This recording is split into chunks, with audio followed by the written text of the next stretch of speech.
Yeah. TJ Learn Motivate. Quick to learn, slow to hate.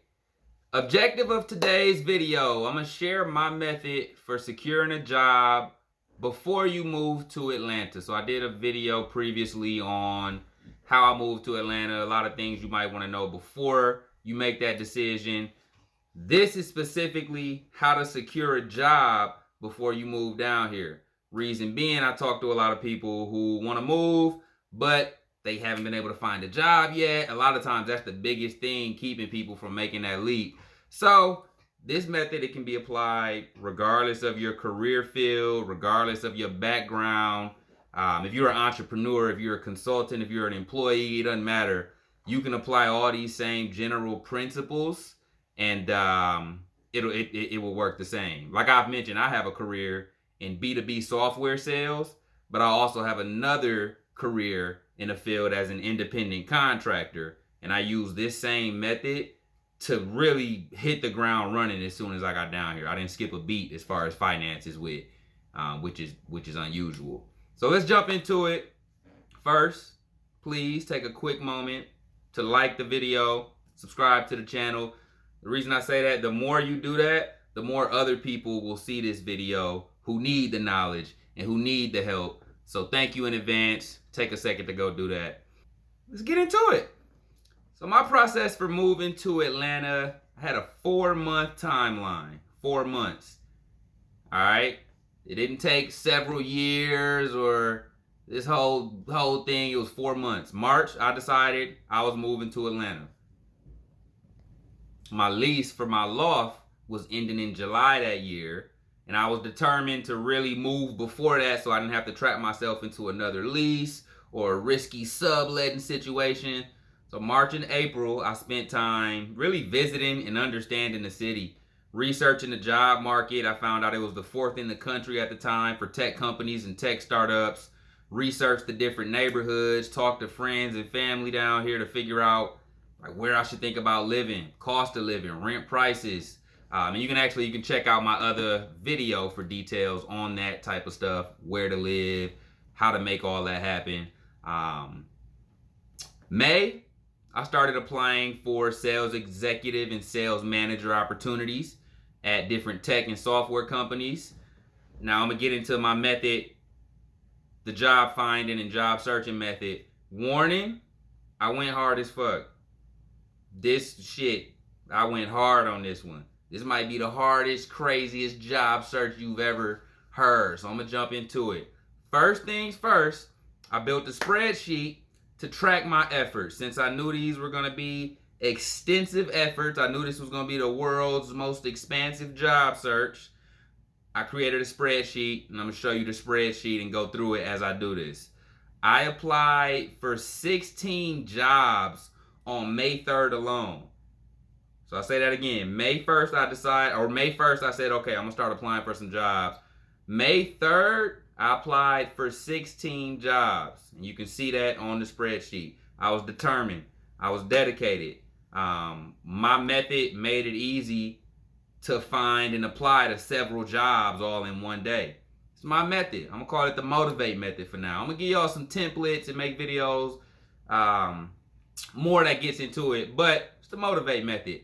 First thing first, updated my LinkedIn profile and my resume. I then sent that resume to a professional resume review company. So you can Google search resume templates. You can Google search resume review companies. LinkedIn profile tips. I'll do another video on LinkedIn profile tips.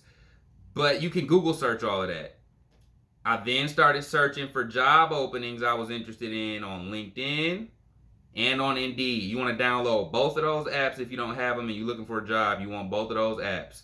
I also did, I connected with all the staffing companies I could on LinkedIn in Atlanta. Staffing companies. Google search also the largest companies in Atlanta. You can see on the spreadsheet, there's a whole area for staffing companies, largest companies in Atlanta, because these are the companies that I figure are hiring and have more opportunities. And I don't have a long amount of time. I'm trying to cast a big net.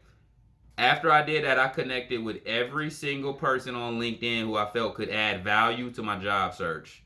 That's recruiters at all these different companies you just found that you want to work with, managers, future teammates, even VPs, C-levels. I would connect with entire staffing companies. Like I would search a staffing company in Atlanta, see it's got 50 employees, and connect with all 50 employees.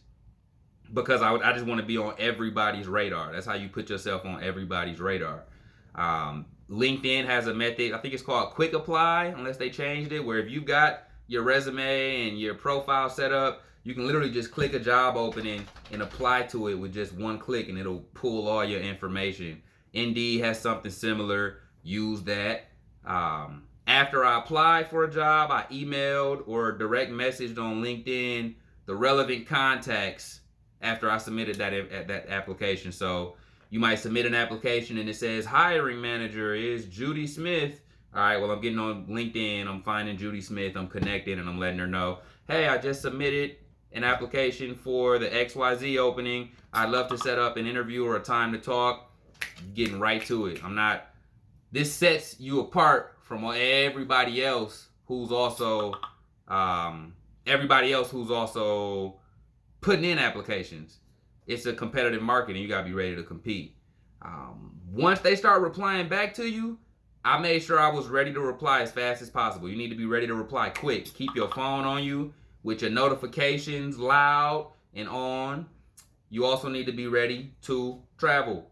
Be ready to travel.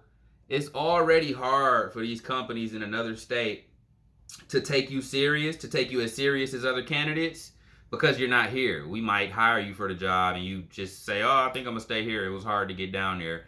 So you're already at that disadvantage compared to everybody who's in that state applying for jobs. Don't also add to the disadvantage by being hesitant to travel or difficult to book. If they need to talk to you and see you in person, it may be a little different with COVID now, but I imagine people are still doing in-person interviews.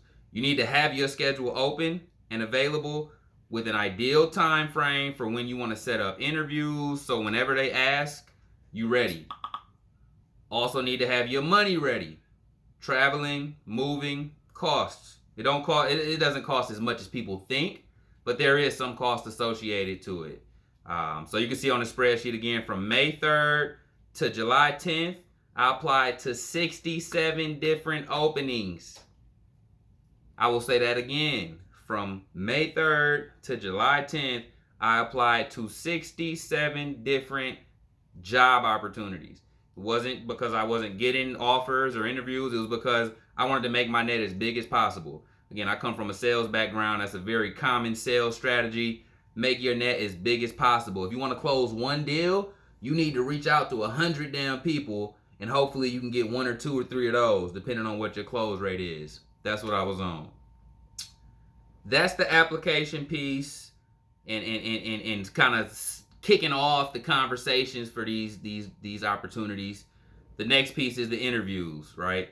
So I did dozens of first round interviews over the phone and video chat. You're going to do a lot of those, but then the third and fourth interviews, depending on what the role is, if it gets that far, those are likely going to be in person. I imagine even with COVID, hopefully they're doing them remote, but some companies are going to want to see you in person.